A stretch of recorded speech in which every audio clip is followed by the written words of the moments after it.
please stand for the honor guard?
Please be seated. So, hi everybody. Hi, I'm Heather Simons. And one of the greatest things about being around for 20 years and being in training is that I know everybody in this room. And I met all your plus ones. So welcome and thanks for coming. Reward and Recognition 2013. We have a great turnout and we're really looking forward to this. Before we get started, I just want to acknowledge the many people that put this thing together. Mark Shelton, among other things, took that piano apart, put it in his car, and put it back together. So that lovely young lady, Jonna, could play for us, and we are very grateful that you all came and helped us out, and the music's been beautiful. We also have a display table from Victim Services. Again, we love taking a seat. Where's Amy? Taking place. What happened to me? Sorry about that. It's beautiful, thanks. I know it takes a long time to do, and we appreciate you doing it. VCI did the programs. Where are you, VCI? VCI did the programs twice, because I made a mistake, so thank you very much. Appreciate that. All of HRD comes together every year as a team. This is our favorite event. We love seeing everybody. They are a terrific team, and they do so much and pay attention to so many details. And if you don't eat enough, at the end of the event, Michaela puts all the food in the car, and it goes to the Berry Soup Kitchen every year. So we're happy that nothing goes to waste. The Elks Club, they're awesome. They're so good to us. They were putting pastries in the oven right at the last second, asked me to leave the kitchen twice because I was micromanaging. So we're very grateful to them and all the staff here.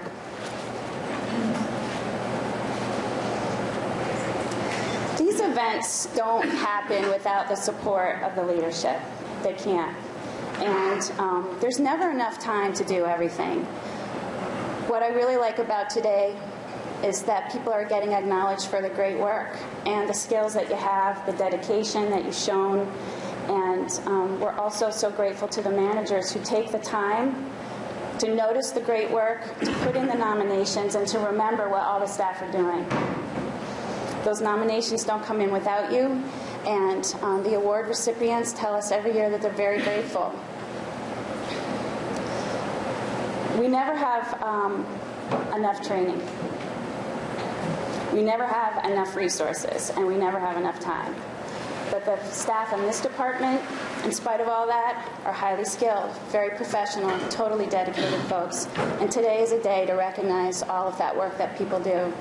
It's also a time to remind you that, we're in a business of measuring things. We can't measure everything. And one of the things that we don't notice are all the events and incidents that never happened because they didn't happen. And because of the staff of the Department of Corrections, we won't really ever know how awesome you are, but you are amazing. And we're very grateful. Events like this should happen more often. They're gonna, right, Andy? We can't have them without the support of the commissioner and the leadership.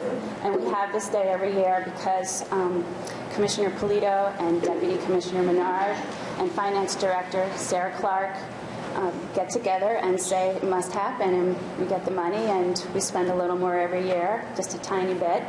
And this year we have a third more people than last year. We got a lot of 20-year and 25-year folks here. And we're just very pleased to see all of you. We want you to eat as much food as you can and have a good time. All right? All right. Okay.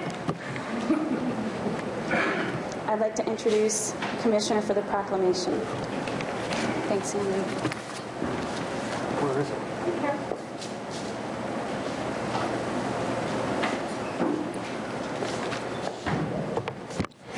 So, you guys all know I'm a low talker, so I need a microphone.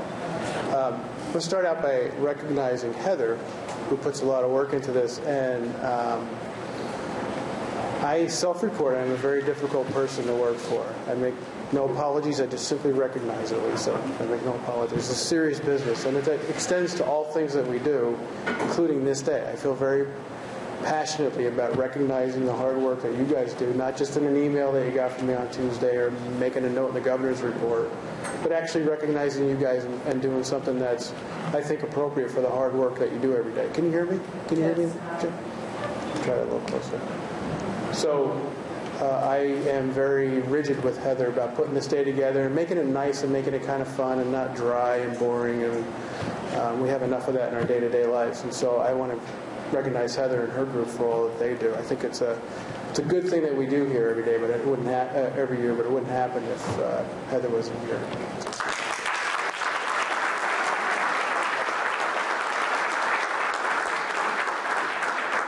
So every year we recognize Correctional Employees Week. And what Correctional Employees Week is a recognition in addition to, you know what? In addition to Public Service Recognition Week, it recognizes the hard work that we do in corrections as being a little bit more difficult, acute, rigid, hard, compared to what our counterparts do in state government. And so the governor signs this proclamation every year and presents it to the department, and then I would normally read it and present it to somebody as kind of a ceremonial thing. And then I take it back because we hang it in the central office. Last year I gave it to Bellini and I never saw it again. So when I give it to Bellini, and those of you guys who know Bellini know that's probably well within his personality. I would like to give it to somebody who's retiring this year, who I've worked with. I started with the agency over 20 years ago and with the department about 15 years ago, and I've worked with David Peoples through that whole time. I don't know where he is. Did he leave because he knew I was going to do something? Yeah.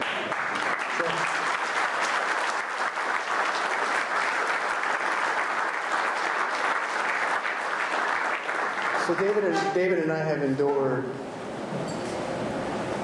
4 commissioners. I'm your 5th commissioner, I think. 6th, maybe, I don't know.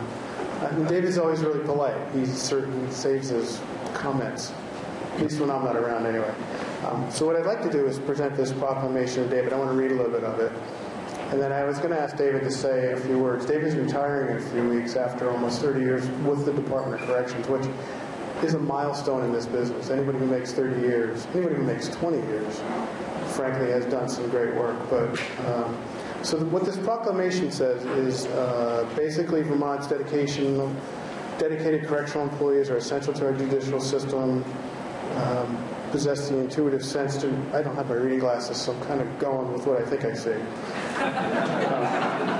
I didn't drive, so that was a good thing. The intuitive sense to resolve conflict and support restorative activities,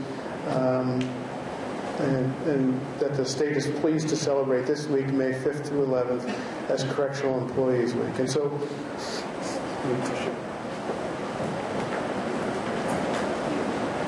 it's allergy season. I apologize.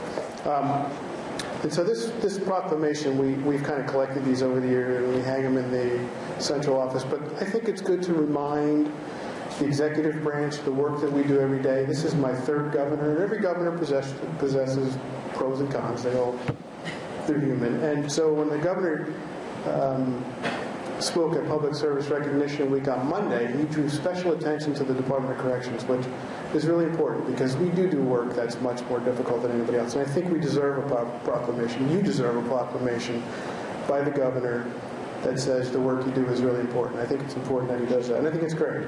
So without going on for too long, I'd like to present this to David and ask if he'd say just a couple of words, make a couple of observations.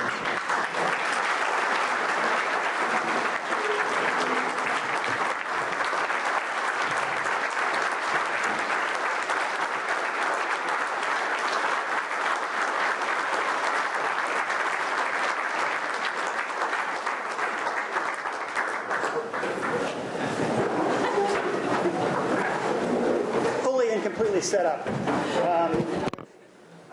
which I thank you for. I mean, I think if anything that I could offer as an observation would be to say thank you to each and every one of you and all of our other colleagues who are, running a shift right now, or, sending a fax, whatever it might be, and all those folks who've gone before us.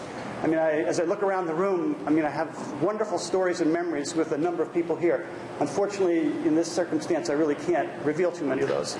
But know that they exist, okay? And treat me nice because I have a large suitcase full of memories. I'm a very lucky person. I've worked for the department 3 different times, and I think that this last time has really been the best. I mean, I could never make enough money working for the state, so I always had a business on the side or something else going on. But there was something that drew me back here, and what it was one, I really have. I've always felt, as our mission, vision, and values say, that people can change. I do believe in the science that surrounds that, and I really like the teamwork that the department has allowed me to participate in. And frankly, I feel very strongly about victims, but I also feel very strongly about offenders and their families. I mean, they are, independent of their behaviors, folks who can be our neighbors again, most of them. And I think that's really important. And the work that you do is that work. So although I am retiring, as I said, I've been lucky because I've got up almost every day of my life and I work for the department and wanted to go to work. I've had a really good time. And sometimes those times probably were in violation of the work rules, but that was a long time ago. But it's because of the people who are sitting around these tables that I just had that smile on my face. And I've been very fortunate in that I've worked for folks who have, basically said, tell me what you want to do, and if it's a decent idea and you think you can pull it off, go do it. And, because of that spirit, we've created an enormous number of, new capacities, for the state. And I'm very proud of those. But I'm mostly proud of the people that I've worked with. And I thank each and every one of you for, your allowing me to work with you. So I'm not sure what I'm going to do when I retire. My wife refuses to retire. So you may see me around again in some capacity. Let me know if you need a tent. Thank you.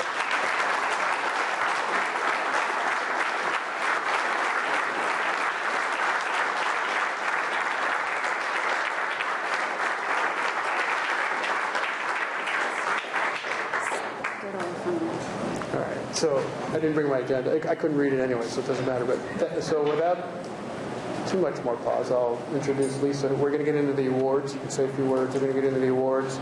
I have to tell you, these awards, we're presented with a lot of them, and you guys are the best of the best. A lot of our employees are doing great work and are recognized, but these are the ones that we felt deserve special attention. So I want to introduce somebody who I love working with every day, who, again, sees my tough side all the time, but is a really great worker.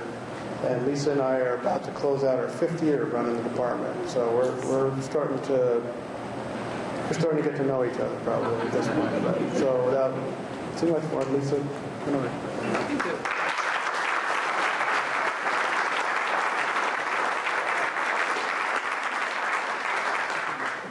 Okay, you all know how this goes now that I'm up here. It goes pretty quickly.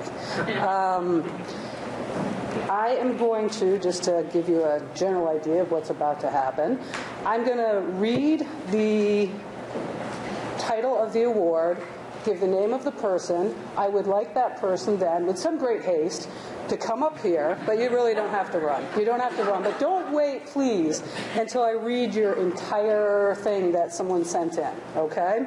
Come on up, you'll get your picture taken, you'll get your award, and you can go back to your anonymity for a few minutes, okay? Did you say Lisa? Nope. You didn't. Carry on. Okay. Ready? All right, let's do it. So, Manager of the Year, Derek Miadovnik.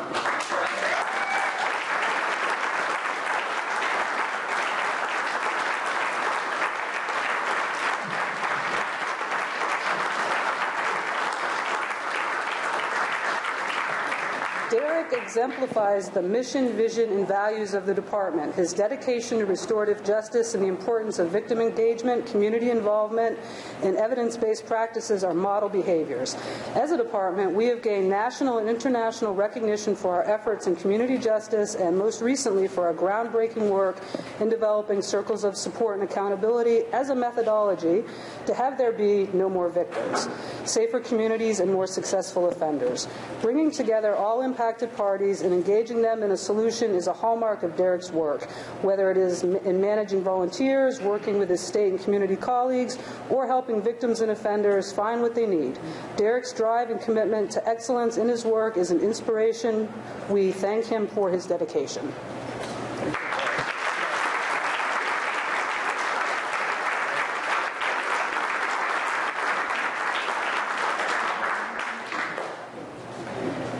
I'm going to go forward. I'm going to continue then. All right. Supervisor of the Year, Tim Solari from the Rutland Probation and Parole.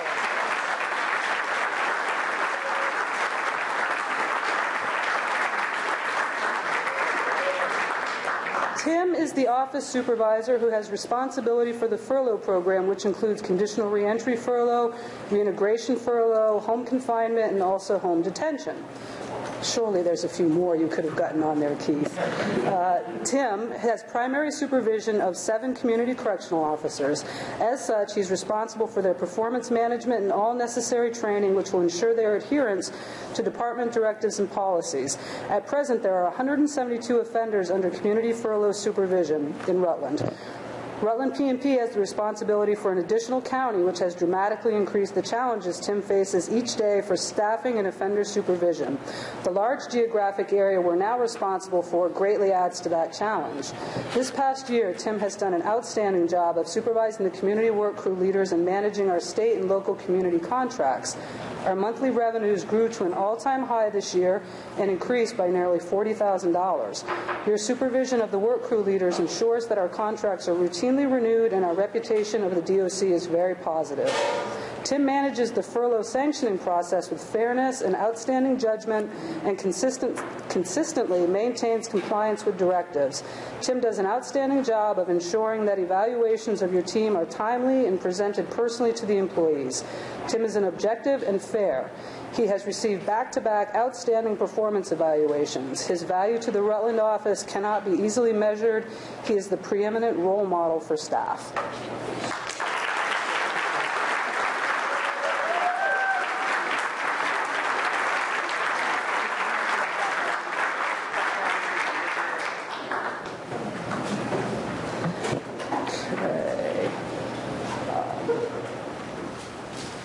Excuse me for 1 minute. This, as you know, if you come here every year, I can never make it through without asking some clarifying questions, so just bear with me. Can you not do it by the microphone? Well, I can't take the paper off. It's taped down. This says this, but this says this.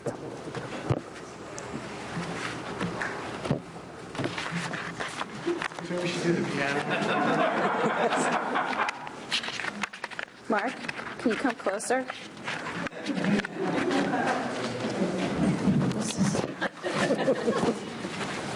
Everything's fine.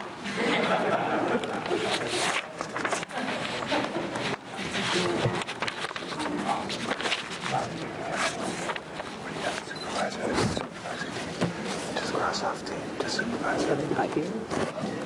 No, that was last year. Just go here. Just go here. Okay. That's kind of funny, you have to admit. Okay, I'm ready. That was all my fault. Correctional Officer of the Year, Michael Jacobs from Northern State.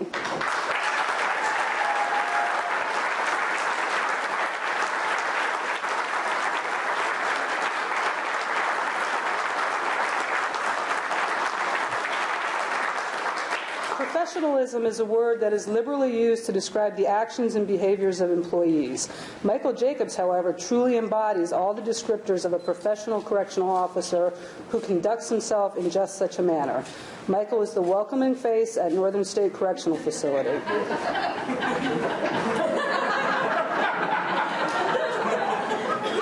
His calm, pleasant manner is direct and confident. He immediately offers assistance and directs people in appropriately accessing the facility. Michael offers supportive assistance to his colleagues, those of us who work in different locations, and the general public. He manages to work with all people in a fair and consistent manner. Michael has many other aspects of his job that he carries out in a professional manner with confidence and competence. He is well respected and liked by his colleagues and those of us within DOC who interact with him on a regular basis. Michael's example is one for others to strive toward.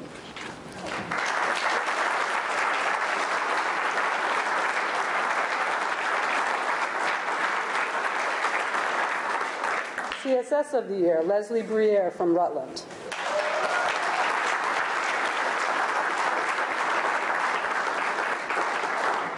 Leslie Briere is quite simply one of the most conscientious and professional members of our community sex offender team. Her resolve and commitment to community safety through stringent oversight of offender compliance and treatment program participation is the very highest standard. Leslie's background as a former victim advocate in the Rutland State's Attorney's Office has provided a critical experiential element to her case management approach. She always includes victim input, sentiment, and concern into the formulation of offender case plan requirements. Despite the very difficult challenges associated with work with a sex offender caseload, Leslie's enthusiasm for her work remains at the very highest level. This year, Leslie, despite a very demanding caseload, has mentored and trained 2 new probation officers in the office, providing an invaluable extension of her knowledge and expertise to ensure that each one becomes thoroughly competent in the field. Leslie emulates the department's most important values each and every day.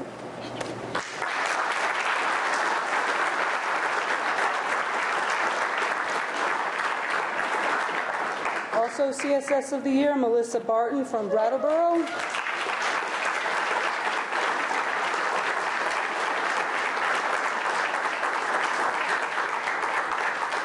Melissa has been a probation and parole officer at the Brattleboro office for the last 8 years.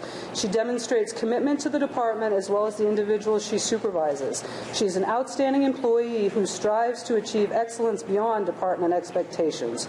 Her current caseload is working with domestic violence and sex offenders.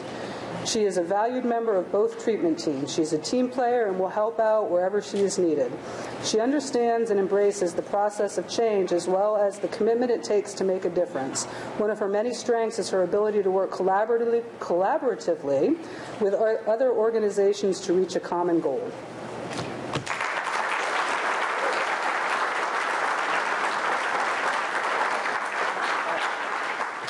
Admin Support Person of the Year, Sheila Saya from Central Office.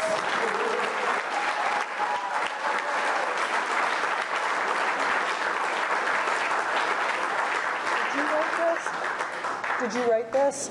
Okay, because I didn't screen it yet. Any surprises for me this year? Okay, all right. In every organization, there's one person who's described as the glue or the heart. Sheila Saya is just that.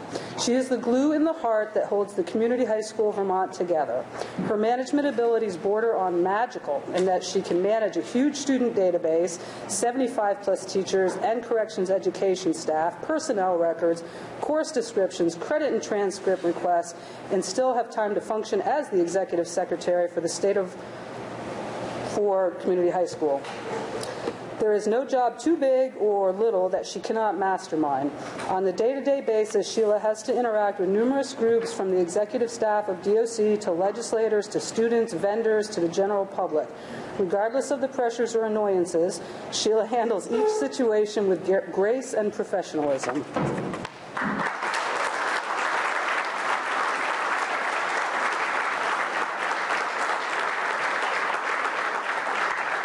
Support Services Employee of the Year, Morgan Mitchell, Central Office.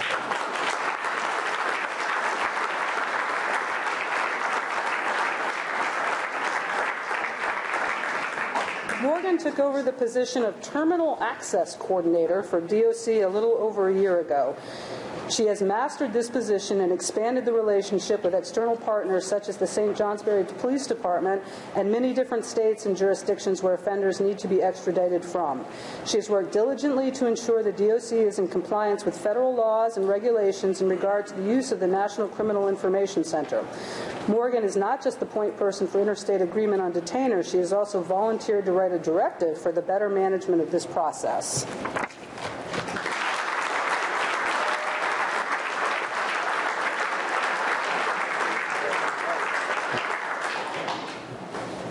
Teams of the Year. Southern State Correctional Facility Shift Supervisors.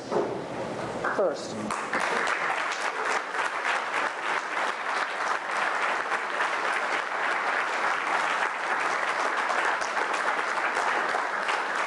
Michael Aris, James Studebaker, Stanley Wood, Kevin Jenkins, Jeremy Cornwall, and Scott Eisnor. And I think I got those all right this year. In the past year, the shift supervisors at Southern State have managed 571 unusual incidents, 1.5 per day. They oversee the day-to-day, hour-to-hour supervision of a large and complex institution. They support their staff during challenging circumstances, both professional and personal. Daily, they make decisions that support this department's values and always try to do so in a fiscally responsible manner. This group consistently role models work ethic and commitment. They excel at verbal interventions, often with highly agitated and frequently mentally ill inmates. They helped manage the facility through our 14-month hosting of Vermont State Hospital.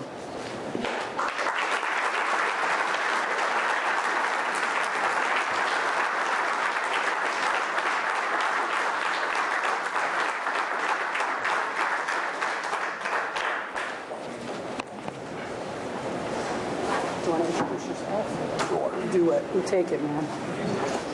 Hello, and congratulations to all of you for being here and the award you're receiving. I've asked for special permission to introduce my team of the year, the BCI Print and Sign Shop.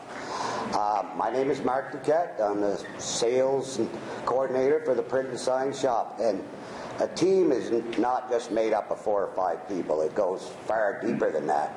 I look at a team like a sandwich, an award-winning sandwich. And the first part of my sandwich, he's green, he's crisp, and he holds everything together, Dennis Poulin. He's the foreman for the sign shop. The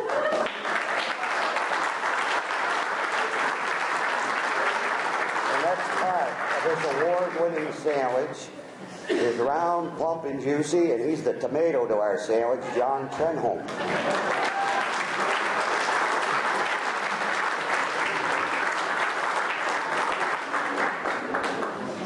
We have the part of, did I shut this off? Is it working now? Yes.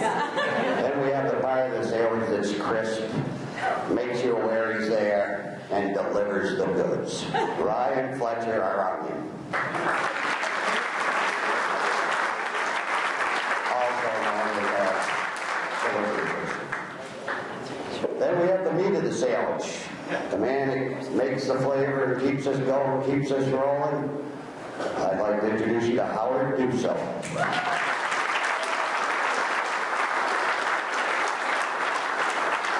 I guess that would make me the cheese in the sandwich.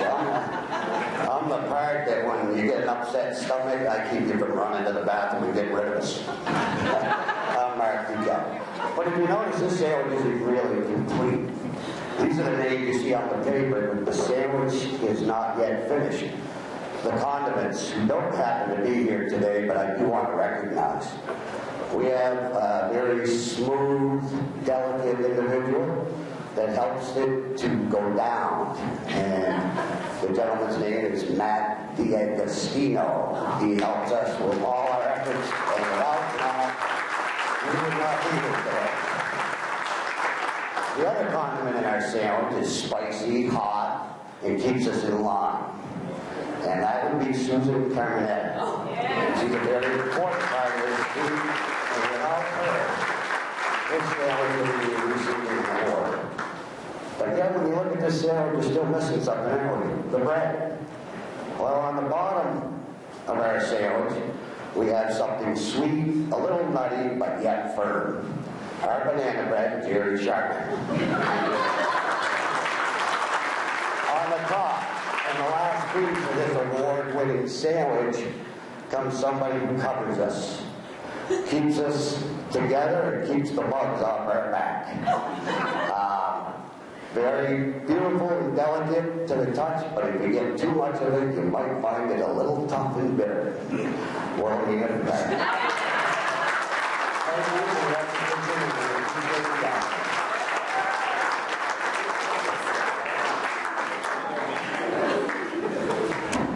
I don't know what to say anymore.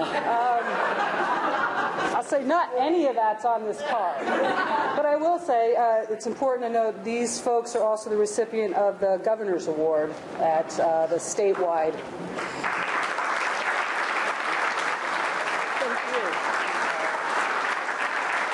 And Mark, next year, you got to put on the pink jacket if you're going to do the job, all right? So, okay.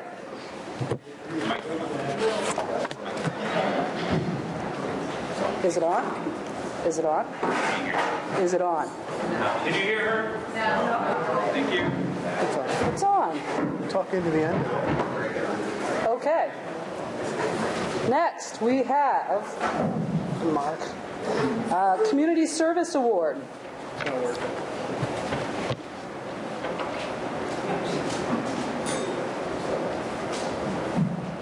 Can people hear me without it?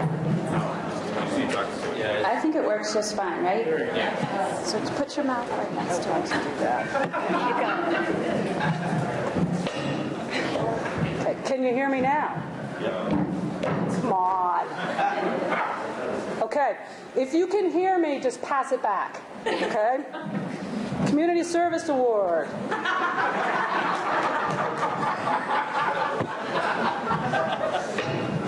Thank you for that, Mark. Chris Owens from Northeast Correctional Facility.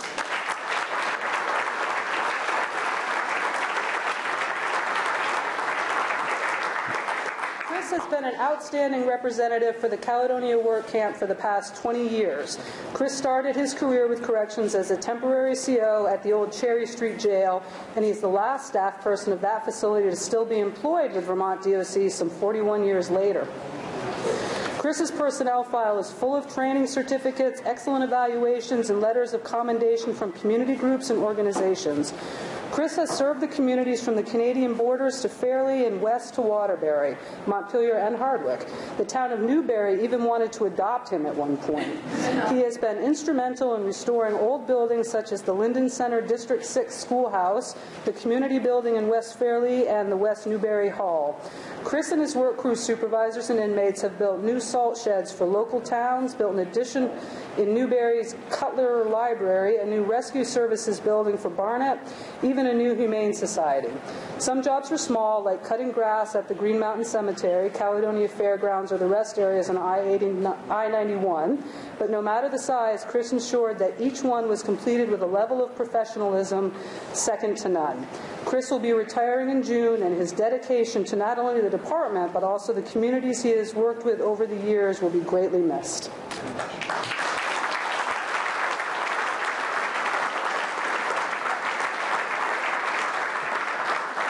Next, we have an award that's not on the agenda because we had some scheduling confusion, but we're doing it anyway.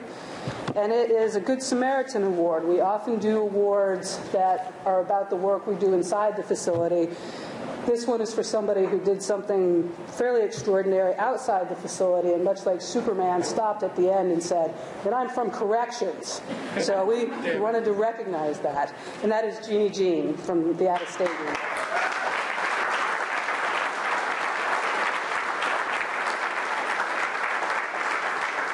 Yesterday I went to leader training at the Hilton in Burlington. I parked in the parking garage, and when I was looking for a spot, I noticed a van with the hazard lights on, and as I was motioned to go around the van, when I went around the van, I saw a man laying on the ground, a woman standing near the van talking on her cell phone, and a woman kneeling next to the guy holding his hand. After I parked my car, I walked over to them and noticed it was Jeannie Jean that was holding the man's hand. Jeannie told me the woman on the cell phone hit the guy in her car, and the ambulance was on its way. The guy had tried to get up, but Jeannie talked to him and calmed him down. After the ambulance came to the scene, they were tending to the guy. Apparently it's very HIPAA compliant, this particular award. After Jeannie told me that she came to the scene shortly after it happened, and she noticed the man's face was white, he had sweat pouring down his face, and looked like he may be going into shock. She helped him to the ground and spoke to him to calm him down. The woman who hit him was trying to help him, but he did not want her anywhere near him. Goes on to say, I know this is a long story, but I was pretty impressed with Jeannie. I believe she could be considered a hero. Another cool part of the story is when the guy was being helped, he was thanking her for all her help and asked her what her name was. She turned her head and said, Jeannie, and I work for the Department of Corrections.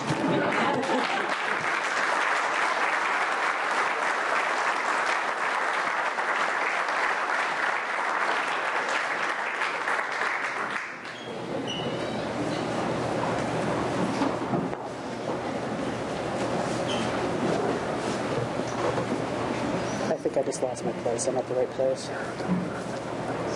Thank you. Okay, next. Medals of Honor.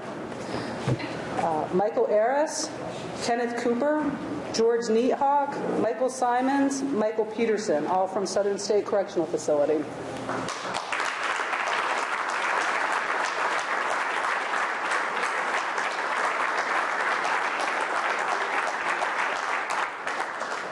On May 6, 2012, an inmate shampooed the tear and then climbed the bars of Foxtrot 3. He tied a sheet around his neck and attempted to hang himself from the bars approximately 15 feet above the floor. Despite the slippery tier, some staff positioned themselves underneath the inmate to catch him if he fell, as others climbed the bars to untie and rescue the inmate. The inmate actively resisted staff's attempts to save him, but was ultimately secured without serious injury.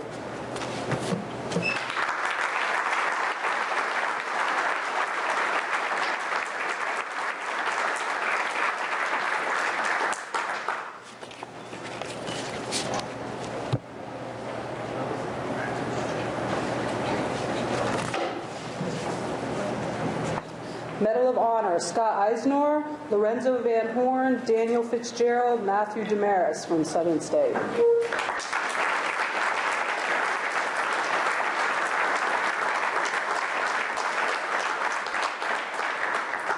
On May 19, 2012, an inmate entered the supervisor's office and began cutting himself with a razor blade. Without hesitation, these staff physically intervened with this inmate. They were able to restrain him, secure the weapon, and prevent him from causing further injury to himself. In doing so, they exposed themselves to this inmate's blood as well as to the risk of injury from the razor blade the inmate was wielding.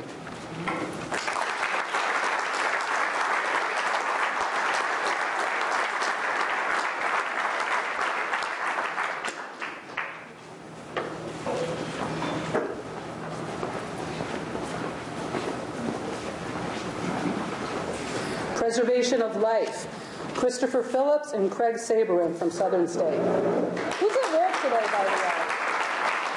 No one? On August 6, 2012, while conducting normal rounds in Foxtrot, an inmate was found to have self-harmed by cutting himself. There was a significant amount of blood in the cell, and the inmate appeared to be listless. Staff immediately radioed for assistance. As a direct result of their timely rounds and prompt intervention, life-saving assistance was rendered.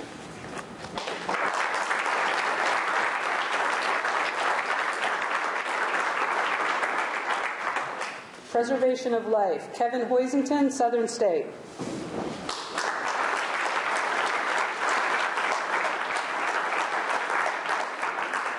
On May 20th, 2012, an inmate wrote out a suicide note and attempted to hang himself in his cell in admissions.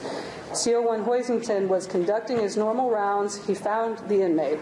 He radioed for immediate assistance. As a direct result of his timely rounds and prompt intervention, life-saving assistance was rendered.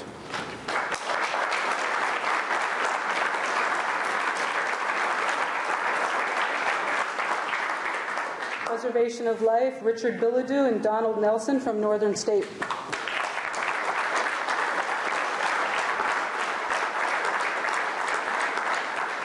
On On December 24th, 2012, an inmate made a significant attempt at taking his own life using a razor blade.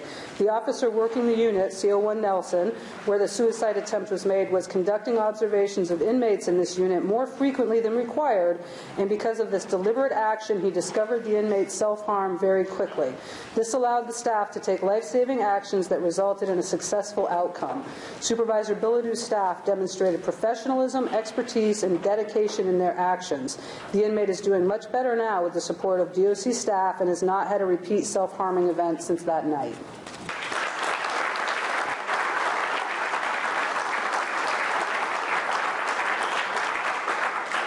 Preservation of life. Corey Hogue, Jason Manley, Donald James, Jason Hansen from Marble Valley.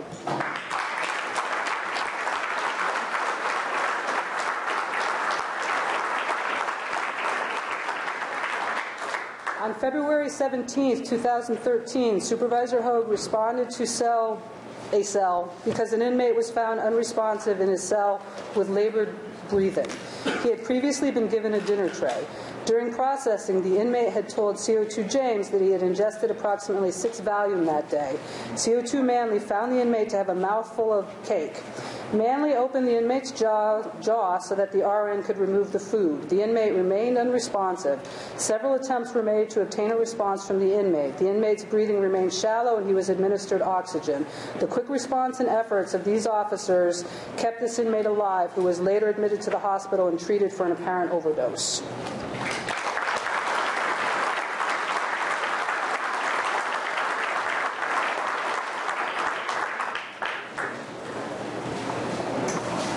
Preservation of life. Susan James, Brian McLaughlin, and Alex Kimball from Northeast.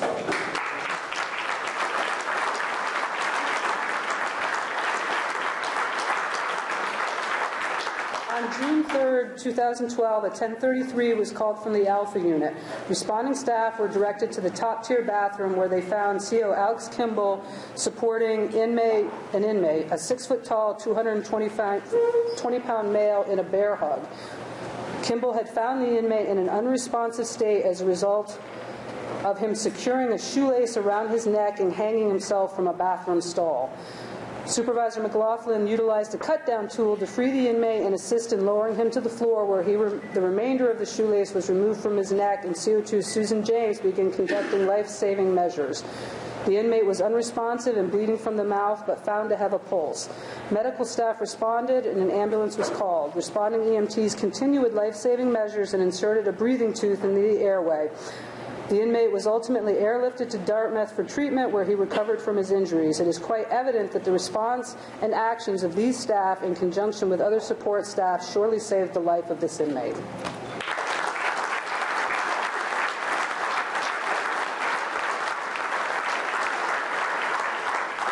Preservation of life. Shawn Thompson from Northwest Correctional Facility.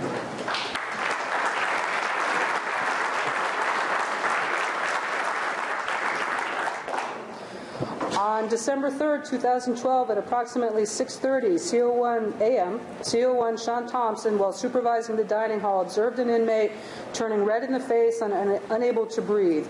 CO1 Thompson didn't hesitate, and after calling a 1033 medical, he performed the Heimlich maneuver on the inmate and dislodged the food he was choking on.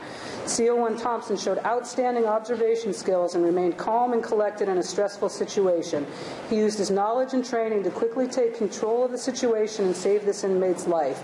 To have this level of calm response and control in this type of situation is outstanding for a staff member, but even more so in a relatively new officer with limited experience in these types of emergencies.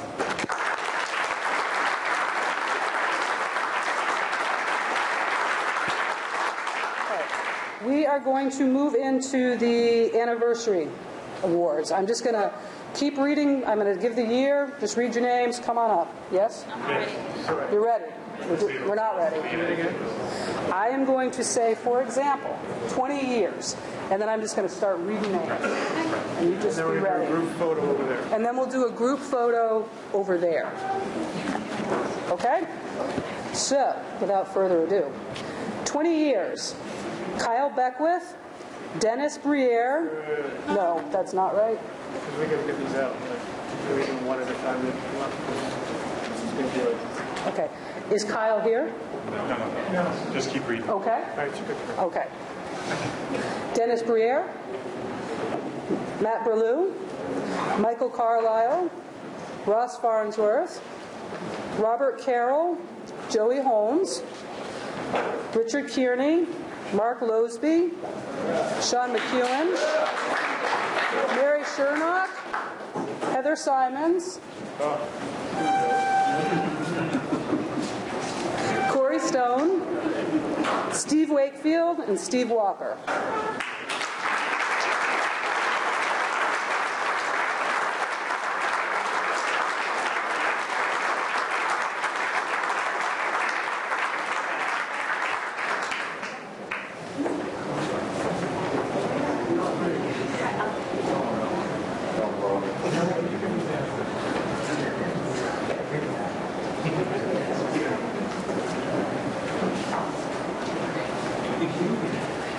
On the count of 3. 1, 2, 3.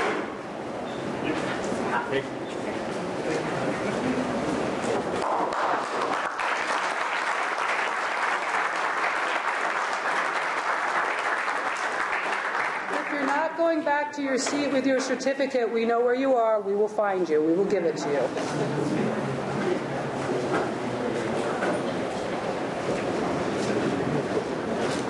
Thank you.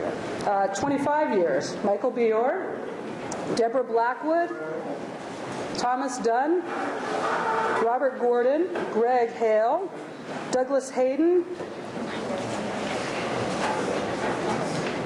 I'm sorry, I just had is the Douglas Hayden from Brattleboro? Springfield. Okay. John Hernandez, Angelique Hitton, Teresa Jean, Cynthia Lack, David Lumbra, Brad McCormick, Glenn Paradis, Christopher Parada, Marshall Rich, and Clark Stever.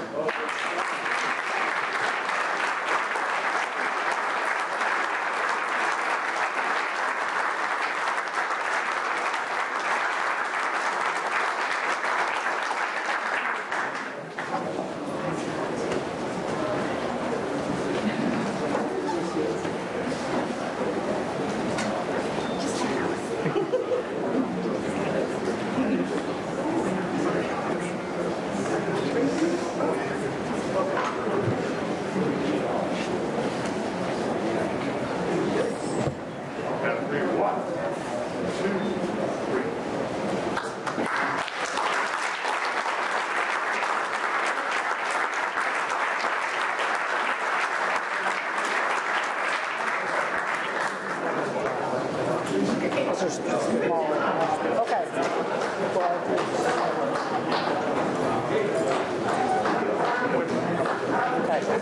30 years. Roger Barrows.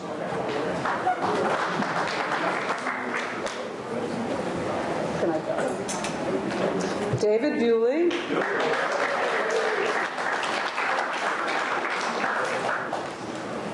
Michael Cross.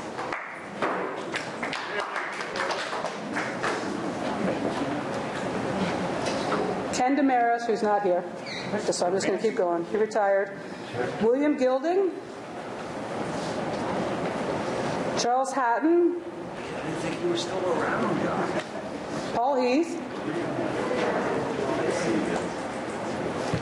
Michael Jensen. I don't know. I think they're waiting to the end out of being polite. Sheila Martin. Stanley Morse. Maureen Shannon. Jay Whitcomb.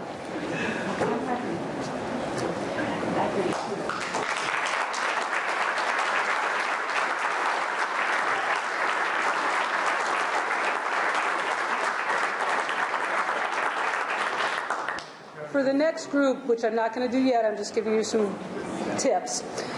Feel free, because there's so few, go ahead and do your applause as we read the names. That would be okay in this scenario. Probably be a directive on that for next time.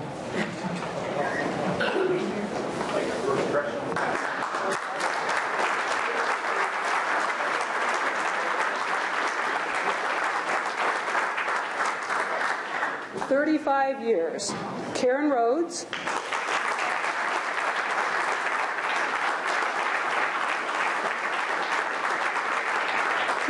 Keith, don't sit down. Keith Allen. Debbie Tebow.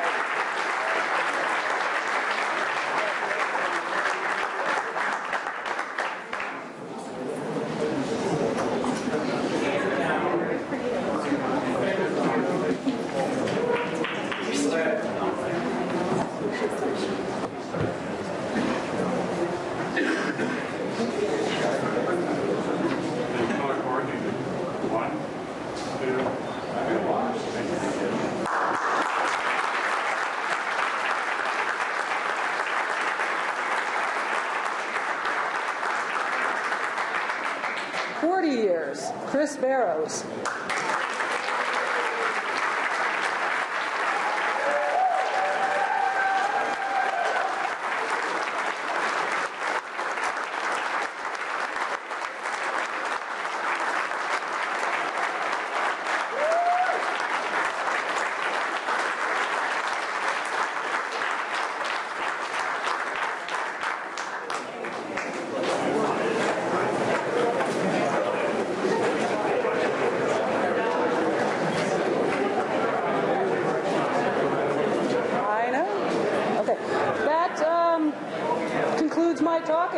And the awards. I think lunch will be ready very soon if it's not already. And it is ready, so thank you all. Thanks.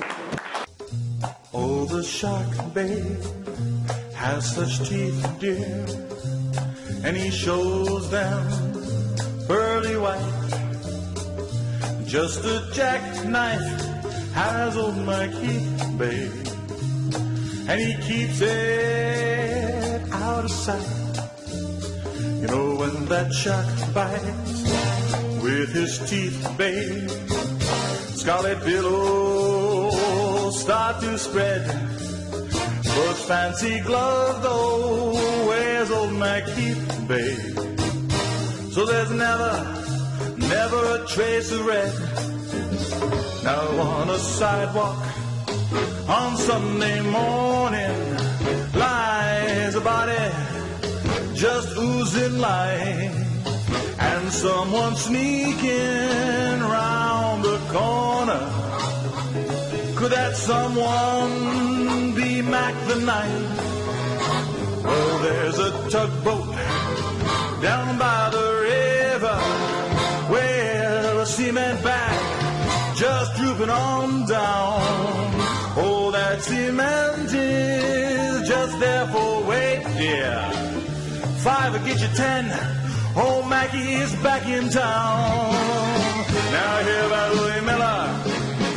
He disappeared, babe, after drawing out all his hard-earned cash. And now Mackie spends just like a sailor. Could it be our boy's done something rash? Jenny Diver, Tawdry, oh, Miss Lottie Linier, and old Lucy Brown. Oh, that line forms on the right, babe. Now that Mackie, he's back in town.